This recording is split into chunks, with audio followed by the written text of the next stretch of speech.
quick tip on sanding small objects flat and keeping the sander parallel and flat against the surface without rocking, which is quite difficult to do when the surface is smaller than the surface area of the sander.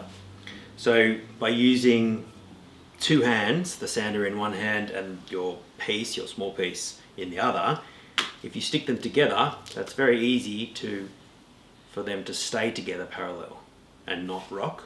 If this was fixed on the table, then you're relying on this hand sort of staying very straight and flat. So I'll just give you a quick example.